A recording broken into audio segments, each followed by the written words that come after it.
Bienvenidos alumnos a esta clase sobre lingüística. Vamos a ver los lineamientos básicos sobre lenguaje, lengua y habla, signo lingüístico, tipos de signos y lenguaje connotativo y denotativo. ¿Qué es la lingüística? Bueno, la lingüística es una ciencia que estudia justamente el lenguaje, investiga su origen, la evolución y su estructura, y también todas las variaciones de las lenguas o familias de lenguas, a las cuales también va a identificar y clasificar. También va a estudiar qué condiciones hacen posible que nosotros como seres humanos nos comuniquemos y nos podamos comprender a través de un lenguaje. Como toda ciencia, la lingüística va a tener tanto sus propios lineamientos teóricos, sus métodos de análisis y su objeto de estudio, que es justamente el lenguaje. Por ello la consideramos una ciencia pluridisciplinaria, porque se va a apoyar en otras ciencias, como por ejemplo la biología, la neurología, la antropología y otras. Entonces tendríamos que definir qué es el lenguaje. Bien, el lenguaje es sumamente complejo de definir porque tenemos un vínculo muy profundo con él desde antes de nacer. Estamos absolutamente vinculados con el lenguaje. Desde la definición del lenguaje, cuando comenzamos a hacernos preguntas acerca del lenguaje, podemos ir definiendo las ramas de la lingüística que se van a ocupar de cada uno de estos cuestionamientos. Por ejemplo, ¿de dónde viene el lenguaje? ¿Existió una primera lengua? ¿Cuándo empezó a hablar el ser humano?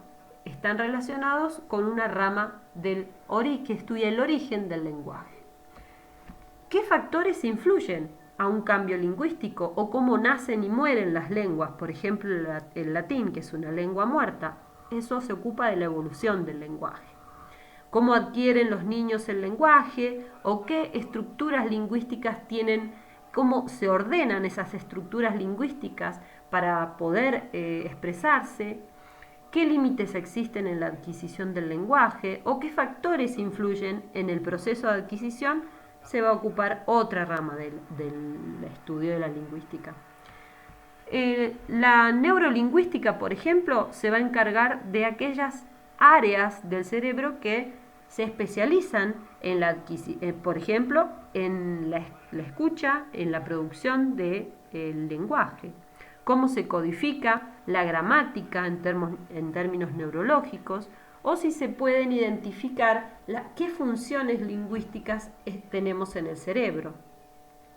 También hay una rama de la lingüística que estudia las variables sociales del lenguaje y si varía geográficamente el lenguaje o cuáles son las variables culturales que condicionan el lenguaje. Y por otro lado, hay otra rama que se ocupa, por ejemplo, de saber si una computadora puede hablar o comprender el lenguaje humano, o cómo puede una computadora lograrlo, o si es posible extraer datos con un lenguaje natural, o cuáles son los mejores métodos para traducir, por ejemplo, automáticamente. Como acabamos de nombrar, la gramática es una base sobre la que se asientan todas las ramas de la lingüística. ¿Por qué? Porque la gramática es aquel conjunto de reglas que nos propone cómo se combinan los elementos lingüísticos fundamentales, por ejemplo, los fonemas o las palabras o bien las oraciones, ¿sí? Y gracias a este conjunto de reglas nosotros sabemos o podemos comprender una frase o podemos comprender un discurso. Es decir, que la gramática es aquel sistema de principios que nos da la posibilidad de entender las reglas, las normas por las cuales se rige cada uno de los idiomas. La gramática no se ocupa solamente de esto, se ocupa de distintos niveles para entender cada uno de estos elementos lingüísticos que acabamos de nombrar. Por ejemplo, los distintos niveles serían la fonética y la fonología, que se ocupa, por ejemplo, de estudiar las propiedades físicas y abstractas del sonido, la producción de sonido y la percepción de sonido.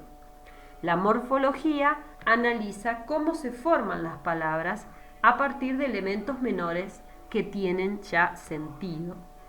La sintaxis se concentra en el orden de las palabras dentro de una frase. Por eso hacemos análisis sintáctico nosotros, porque vemos qué funciones cumplen ciertas palabras y en qué orden están dentro de una oración.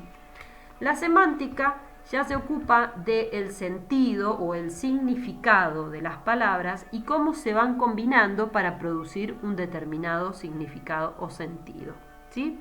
Esto va a tratar, por ejemplo, va a analizar los actos de comunicación, ¿sí?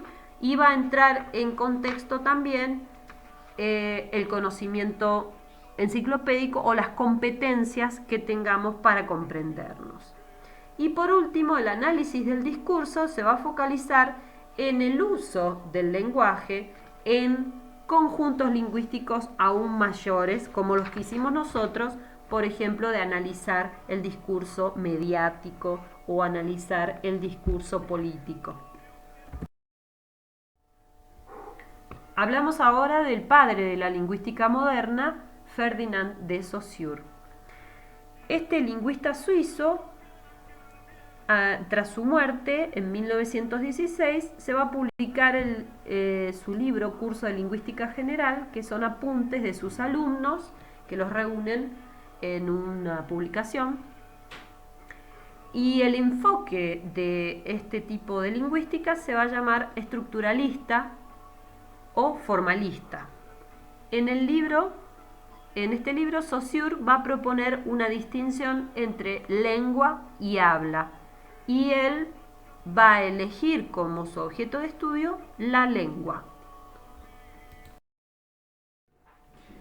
Saussure entiende que el lenguaje es imposible de clasificar en categorías porque es multiforme e irregular. ¿Por qué? Porque en su interior confluyen tanto fenómenos físicos como psíquicos y fisiológicos, tanto de lo social como de lo individual.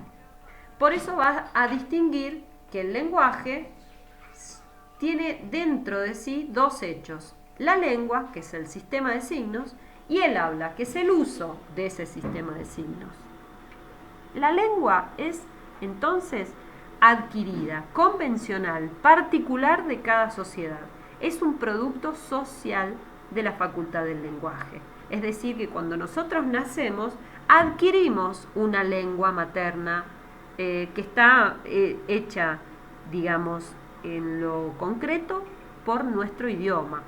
Y es concreta porque responde a este idioma. En sí misma es una totalidad, ¿sí? Esa es la lengua.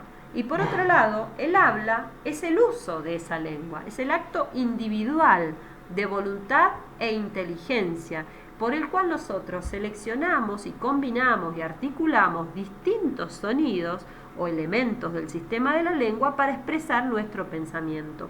Cuando estamos hablando, eso es el uso del sistema de la lengua, ¿sí? El habla es justamente lo que permite a la lengua evolucionar, ya que cada vez que recibimos una impresión psíquica por las palabras que nos dicen los demás o las expresiones que nos dicen los demás, ahí modificamos nosotros nuestros hábitos lingüísticos y permitimos a la lengua como sistema evolucionar. ¿Para qué entonces Saussure define lengua y habla por separado? Justamente para eliminar las ambigüedades que provocan el uso de estas palabras. ¿Por qué? Porque lengua, lenguaje y habla se pueden confundir con idioma, por ejemplo. Todos los que hablan un idioma definido tienen en común, comparten un sistema general que es la lengua, que se va a manifestar de diferentes modos en el acto del habla. Entonces, la lengua va a ser la estructura o la armazón del sistema de un idioma y la práctica de los hablantes va a ser el habla. Espero que se entienda esta diferencia y cualquier cosa, si no, me vuelven a consultar. Aquí lo vamos a definir concretamente. El lenguaje es universal, es la facultad del ser humano para comunicarse con otros. Es una facultad que viene intrínseca y es propia del ser humano. La lengua, en cambio, es un sistema de signos y es un patrón mental, social, que viene con nosotros al momento que, digamos, que se estructura al momento del nacimiento cuando adquirimos una lengua. Y por último, el habla es la realización física de ese idioma y es totalmente individual. Y también podemos ir describiendo las diferentes formas de hablar de acuerdo a la región geográfica, por ejemplo, los dialectos. Bien, vamos a ver ahora uno de los elementos centrales de la lingüística, que es el signo lingüístico. ¿Qué es un signo? Bueno, el signo es una díada, es decir, un compuesto, un elemento, un ente de dos elementos, ¿sí? Que están íntimamente conectados entre sí. Podemos pensar en una moneda con dos caras. Por una parte va a estar el significante, que es la representación sensorial de algo. Y por otro lado tenemos el significado o concepto. Ambas cosas están asociadas en nuestra mente y por eso se dice que es psíquico. Un signo lingüístico une un concepto con una imagen acústica. Por lo tanto, es una entidad psíquica de dos caras. Ahí vemos, a un costado podemos ver el dibujito de significado y significante. Arriba dice significado es el concepto, es la imagen mental que tenemos acerca de una palabra, por ejemplo, árbol. Árbol es la imagen acústica o significante que tenemos para nuestra lengua, para nuestro idioma, ¿sí? Árbol. En otro idioma será tree, por ejemplo, ¿sí? O sea que la imagen acústica varía de acuerdo al idioma, pero en la mente, en el lenguaje, siempre se estructura de determinada manera. ¿Y cómo lo podemos ver? En las gramáticas de cada idioma en particular. La gramática es el basamento de cada una de las lenguas. Bien, aquí tenemos un resumen de lo que es un signo lingüístico. Ya dijimos que está compuesto por un significante y un significado. El significado es el concepto y el significante es la imagen acústica. Es la unidad más pequeña de toda oración. ¿Por qué? Porque es la unidad más pequeña, porque tiene significado. No siempre coincide con una palabra concreta, ¿sí? Pero por lo general es la que tiene concepto. Es decir, tiene un significante y un significado vinculados de manera inseparable. ¿Qué características principales tiene un signo lingüístico? Es que es lineal, está articulado, es arbitrario y es mutable e inmutable. ¿Qué significa que es lineal? Bien, que un signo lingüístico está compuesto por pequeños sonidos que van uno atrás del otro. Es decir, que no hablamos con todos los sonidos superpuestos, sino que en lo temporal deben ir uno al lado del otro para que podamos comprender los sonidos y que ese signo tenga significante y significado. ¿Qué es arbitrario? Como dijimos hace un rato, que es por convención social que un significado esté unido a ese significante. Por ejemplo, que yo diga árbol no tiene nada que ver con la forma del árbol, no tiene ninguna semejanza con lo que es un árbol y por eso es arbitrario, porque viene dado, está por convención social, que un árbol sea árbol y no sea, por ejemplo, y no se diga virome, ¿está? ¿Y por qué es mutable e inmutable? Bien, primero es inmutable ¿Por qué? Porque no se puede cambiar de un día para el otro lo que significa un signo lingüístico, ¿sí? Por ejemplo, que árbol sea árbol, es decir, que siempre, o por lo menos en nuestra lengua, desde nuestra vida, árbol signifique árbol, es inmutable y gracias a eso nos podemos comprender con los demás.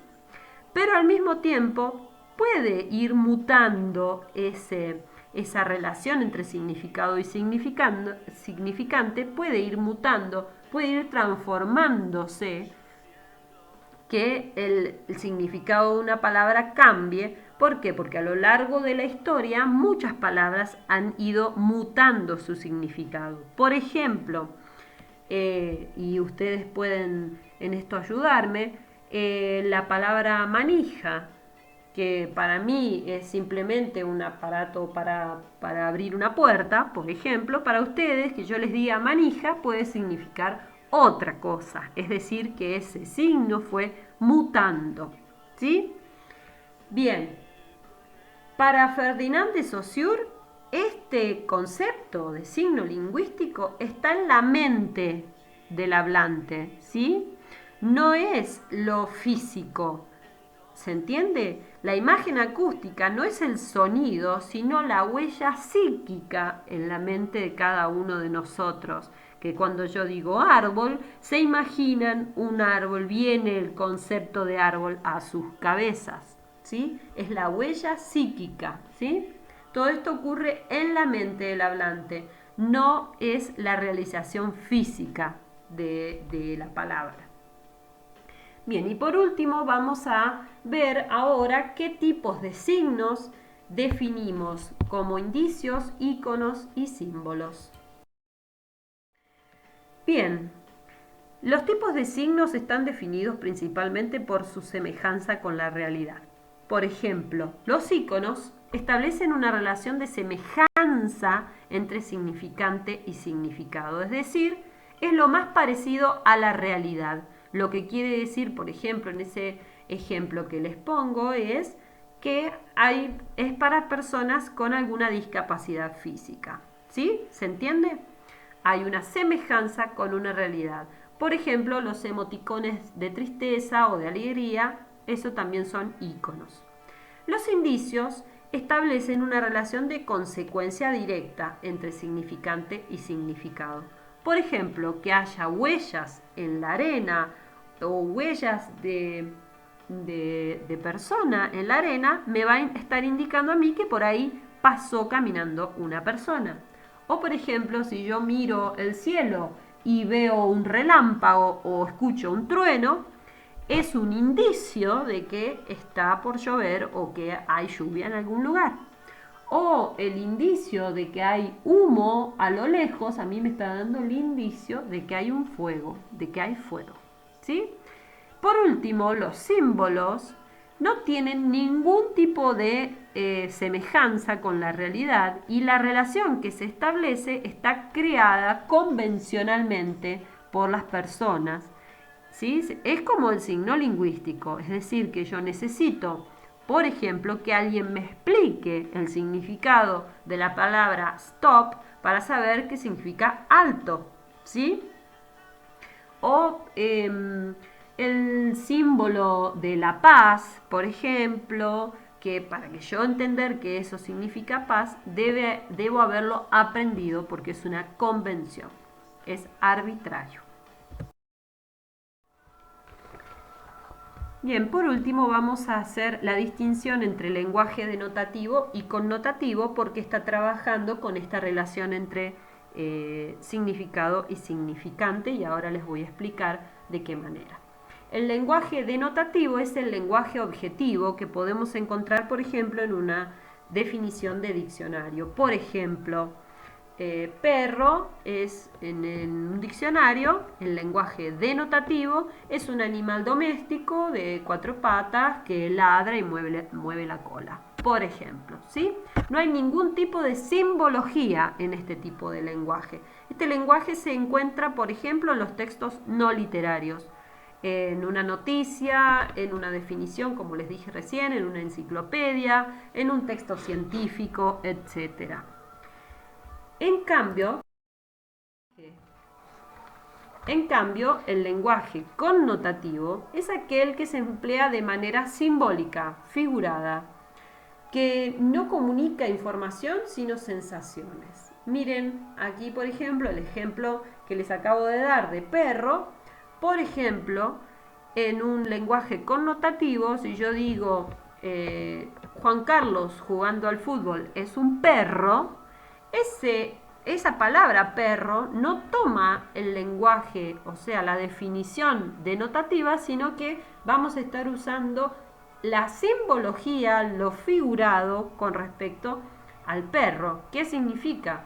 Juan Carlos es un perro jugando al fútbol. Bien, que es malo, que es patadura, etcétera, etcétera. Es decir, que el lenguaje connotativo nos posibilita entender otro tipo de características, las emociones, la subjetividad del hablante, ¿sí? Sugiere significados.